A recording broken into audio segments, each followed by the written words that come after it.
Bonsoir à tous et bienvenue sur Cybertech. Aujourd'hui une petite vidéo très rapide de benchmark du Mac Mini 2018 dans sa version Core i5 avec 8 Go de RAM.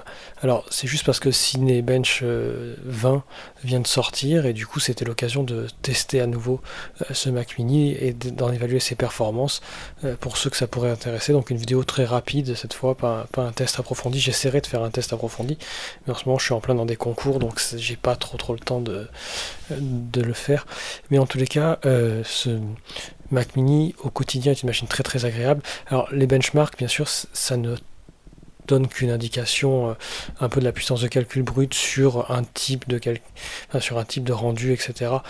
Et sur un temps assez bref. Donc c'est vrai que ça ne correspond pas forcément à l'utilisation au quotidien. Ça dépendra de l'optimisation de vos logiciels et des tâches que vous avez à faire. En tous les cas, moi pour une utilisation qui reste quand même un peu basique, ce Mac Mini est vraiment pour moi une réussite, extrêmement silencieux, très réactif. Donc j'aurais plutôt tendance à le conseiller pour ceux qui sont intéressés par cette machine.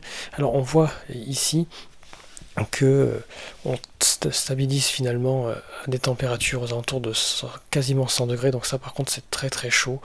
On a le mode turbo jusqu'à 3,6 qui est plutôt stable. J'ai tenté jusqu'à 3 ou 4 fois de suite du coup de faire le rendu pour voir si le mode turbo tomber. En fait non, il tombe pas, il reste comme ça sur une dizaine de minutes sans difficulté.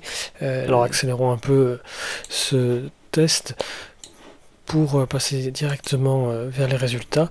Alors ce test je l'ai fait donc plusieurs fois, je vous ai dit, le plus souvent on tombe sur des résultats entre 2100 et 2060 points, ce qui n'est pas si mal parce qu'on n'est pas très loin finalement des performances par exemple d'un Core i7 7700K qui est un processeur quadricœur avec 8 threads, et là on est sur un processeur dans ce Mac Mini qui est un processeur donc avec 6 cœurs physiques. Donc sur ce résultat là 2085, je vous ai dit, donc plus bas j'ai eu dans les 2060 et plus haut dans les 2112, donc des résultats assez stables.